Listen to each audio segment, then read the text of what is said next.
అందరికీ నమస్కారం. జై శ్రీరామ్. అందరికీ నేను ప్రతి వీడియోలో మన హిందూ అమ్మాయిల కోసం చాలా వీడియో చేశాను. కానీ ఈ వీడియో చాలా ప్రత్యేకం. ఎందుకంటే దేవిక అనే ఒక అమ్మాయి, ఒకసారి వీడియో చూడండి, చూసిన తర్వాత మీకు అర్థమవుతుంది.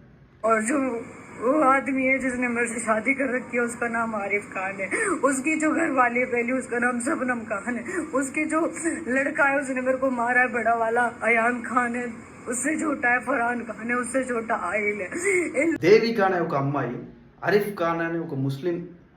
దేవిక అంటే ఆమె హిందూ అమ్మాయి, ఆరిఫ్ ఖాన్ అనేటోడు ఒక ముస్లిం. వీళ్ళిద్దరూ మ్యారేజ్ చేసుకున్నారు. ఇది లవ్ జిహాద్. చాలా అందరికీ తెలుసు, వీడియో చూసినప్పుడు అందరికీ అర్థమవుతుంది. కానీ ఇక్కడ నేను అసలు స్టోరీ ఏంటంటే, హిందూ అమ్మాయికి కొంచెమన్నా బుద్ధి, జ్ఞానం, సిగ్గు, శరం ఉండాలి. ఎందుకంటే నువ్వు పెళ్లి చేసుకునే ముందు వానికి ఆల్రెడీ పెళ్ళి అయింది, వానికి పిల్లలు ఉన్నారు. మళ్ళీ ఇప్పుడు ఆమె ఏడ్చుకుంటే చెప్తుంది. ఎందుకు ఆ పరిస్థితి తెచ్చుకోవడం ఎందుకు? కెమెరా ముందు వచ్చి ఏడవడం ఎందుకు?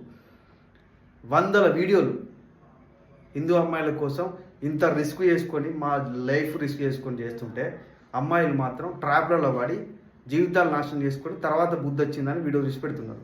లవ్ జిహాద్ అనేది ఆల్రెడీ ఎక్స్ట్రీమ్ రేంజ్కి వెళ్ళిపోయింది.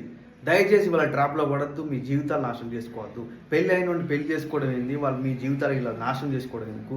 ఏం చూసిపోతున్నారో నాకు అర్థం కావడం. హిందూ అమ్మాయిలకు చేతులు ఎత్తి మొక్కి చెప్తున్నా, అస్సలు ట్రాప్లో పడద్దు. మీకు ఒకవేళ ఎవడైనా ఇలా ఇన్స్టాగ్రామ్లో మెసేజ్ చేసినా, ఏం చేసినా కానీ ఎవరొకరు మీ దగ్గర ఉన్న పోలీస్ స్టేషన్కైనా కంప్లైంట్ ఇవ్వండి. కానీ ఇలా మాత్రం మీ జీవితాలు మాత్రం నాశనం చేసుకోవద్దు. హిందూ మెజారిటీని మాత్రం తగ్గించద్దు. ఎందుకంటే మెజారిటీ కాస్త మైనారిటీ అయిందంటే ఈ దేశం భగ్నమేగా. ఈ వీడియోని మీకు నచ్చినట్టయితే లైక్ చేయండి, షేర్ చేయండి, ఫాలో చేయండి. జై హింద్, జై భారత్, జై